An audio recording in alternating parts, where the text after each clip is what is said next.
Driving licence যেটা অস্ট্রেলিয়াতে অবস্থানরত প্রতিটি মানুষের জন্য অত্যন্ত গুরুত্বপূর্ণ। হোক সেটা আপনি স্টুডেন্ট ভিসা আসেন বা ওয়ার্ক ভিসা আসেন বা পিআর স্কিল মাইগ্রেশন ভিসা আসেন, ইটস আপ টু ইউ। তো ড্রাইভিং লাইসেন্স কিভাবে পেতে পারেন সম্পূর্ণ এ টু জেড স্টেপগুলো দেখলে আপনারা অবশ্যই ইজিলি বুঝতে পারবেন কি কি করলে আপনি খুব সহজে ড্রাইভিং লাইসেন্স পেয়ে যাবেন। সো আর দেরি করবো না, চলুন ভিডিও শুরু করা যাক। Hello there, Assalamu alaikum. It's me Shoaib and welcome to my YouTube channel. Hope you guys are doing fine. After many days চলে আসলাম নতুন একটা ভিডিও নিয়ে। মাঝখানে বেশ কিছুদিন গ্যাপ পড়ে গিয়েছে। আমি নিজে একটু পড়াশোনা, জব সবকিছু মিলে আমি নিজে একটু প্যারার মধ্যে ছিলাম, এই জন্য ভিডিও দিতে পারিনি।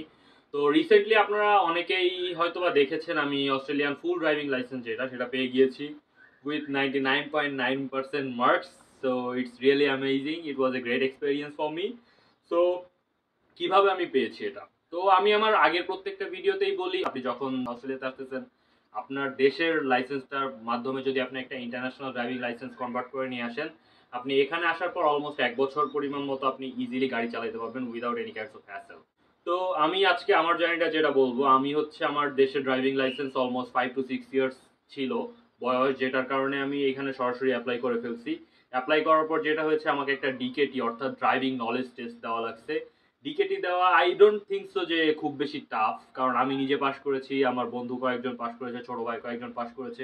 এটা হ্যাঁ, ডিকেটি কোথায় পাবেন বা প্র্যাকটিস করতে যান আমি নিচে ডেসক্রিপশন বক্সে একটা লিঙ্ক দিয়ে দিব, আপনি সেখান থেকে ডিকেটি প্র্যাকটিস, ডিকেটির সব কিছু আপনারা ওই লিঙ্ক থেকেই করতে পারবেন। ইভেন আপনারা ডিকেটি বুকও দিতে পারবেন ওইখান থেকে। তো যে কথায় ব্যাক আসি, তো ডিকেটি পাস করলে যেটা হবে এরপরে হচ্ছে ড্রাইভিং টেস্ট। ড্রাইভিং টেস্টও দিতে গিয়েছিলাম। ড্রাইভিং টেস্টে হচ্ছে অলমোস্ট 40 মিনিটস টু 1 আওয়ার একজন ইনস্ট্রাক্টর থাকেন, সার্ভিস এনএসডব্লিউর ইনস্ট্রাক্টর হবেন। তো উনি আপনার কাছ থেকে আপনার পাশে বসে থাকবে, কোনো কথাই বলবে না। আপনি জাস্ট 1 ঘন্টা মতো গাড়ি চালাবেন, আপনাকে turn right, turn left, go straight, at the end of the roundabout turn right, turn left, make a 3 point turn, like these kinds of activities সে আপনাকে করতে বলবে। তো আপনি যখন সেই অ্যাক্টিভিটিসগুলো করবেন তখন সে অটোমেটিক্যালি তার কাছে একটা শিট থাকবে, সেটাতে সে মার্ক করে নিবে। ইভেন আপনার এক্সামের 1 আওয়ার শেষ হয়ে গেলে বলবে let's go back to the service NSW office. সেখানে যাওয়ার পরে 2 মিনিট বা 5 মিনিট ওয়েট করার পরে আপনাকে আপনার রেজাল্ট শিট দিয়ে দিবে। যদি আপনি পাস করেন, আমাকে বলছিল congratulation MD, you have passed and you got 99.9% marks. It was really great. So নিজের সুনাম করতেছি না, হ্যাঁ, তবে একটা জিনিস সবারই অস্ট্রেলিয়ান ড্রাইভিং লাইসেন্সে কনভার্ট করতেই হবে। যারা জুলাই 2023 পরে আসছে লাইক মি, আমরা হচ্ছে এটা পারবো 6 মাস মতো চালাইতে। আগে আসছে, সে যত আগেই আসুক না কেন, they must need to convert their driving license into Australian driving license before March 2025. So government give the chance to them. So obviously they have to convert them. So convert করতে হলে কি করা লাগবে? ডিকেটি তো দেওয়াই লাগবে, সেটা যে কোনো licence, red P, green pea, full licence, any kinds of licence. টেস্টে পাস করার পরে আপনাকে একটা ড্রাইভিং টেস্টের জন্য শিডিউল নিতে হবে। ড্রাইভিং টেস্টে যদি পাস করেন, সেক্ষেত্রে আপনার যদি দেশের ড্রাইভিং লাইসেন্সের বয়স 1 বছর বা তার কম হয়, সেক্ষেত্রে আপনাকে দিবে রেড পি, সেটা দিয়ে আপনি গাড়ি চালাইতে পারবেন। তবে একটা স্পিড লিমিট থাকবে মেবি 90 কিলোমিটার/আওয়ার। এরপরে থাকবে হচ্ছে যদি 2 বছর পরিমাণ হয় বা 1 বছরের বেশি হয়ে যায়, সেক্ষেত্রে আপনাকে দেবে গ্রিন পি। তবে গ্রিন পি বা রেড পি যেটাই হোক না কেন, আপনাকে রেড পি হচ্ছে 1 ইয়ার কাউন্ট করে, গ্রিন পির ক্ষেত্রে 2 ইয়ার্স।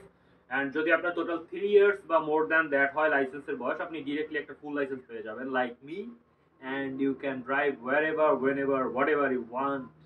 এটা বই আর একটা জিনিস, লাইসেন্সে যে ডিমেরিট পয়েন্ট গুলো থাকে, আপনি কোনো অকারেন্স করলে এখানে আপনার বাসায় লাভ লেটার চলে আসবে। লাভ লেটার মিনস হচ্ছে আপনার ফাইন লেটার, সেখানে আপনার টাকার পরিমাণ উল্লেখ করা থাকবে, সেই অ্যামাউন্ট আপনার পে করতে হবে। আর লাভ লেটারের পাশাপাশি আপনার কিন্তু ডিমেরিট পয়েন্টও থাকবে। তো ফুল ড্রাইভিং লাইসেন্স পাইলে হচ্ছে আপনি এরপরে যে অনেকেই যেটা বলে উবার এক্স করতে পারবেন। ফুল লাইসেন্সের বয়স যদি 1 বছর হয়ে যায়, এরপর আপনি করতে পারবেন। That's huge earnable job in Australia. তো সাম আপ করি, আপনি যদি আপনার লাইসেন্সের বয়স 1 বছরের কম হয়, আপনি এখানে অ্যাপ্লাই করার পর ডিকেটি পাস করার পর আপনি রেড পি পাবেন। 2 বছর হইলে গ্রিন পি, 3 বছরের বেশি হইলে বা 3 বছর হইলে আপনি ফুল ড্রাইভিং লাইসেন্স পেয়ে যাবেন। আর প্রত্যেকটা পরীক্ষা মানে লাইসেন্স পাওয়ারই প্রথম ধাপ হচ্ছে আপনার ডিকেটি ড্রাইভিং নলেজ টেস্ট, যেটা লিঙ্ক আমি নিচে ডেসক্রিপশন বক্সে দিয়ে দিব, সেটা দিতে হবে। সেকেন্ড অপশন হচ্ছে আপনার ড্রাইভিং টেস্ট দিতে হবে। যদি পাস করেন, you will get the licence. So আজকের ভিডিও এই পর্যন্ত শেষ করতেছি। আপনি কোথা থেকে দেখতেছেন নিচে কমেন্টে জানাতে ভুলবেন না, আমি অবশ্যই নেক্সট ভিডিওতে আপনাদের একটা ধন্যবাদ দেওয়ার চেষ্টা করব। আজকের ভিডিও এই পর্যন্ত শেষ করতেছি, নতুন ভিডিও নিয়ে খুব শীঘ্রই চলে আসবো। টিল দেন ভালো থাকেন, good bye, tata, see you in the next video.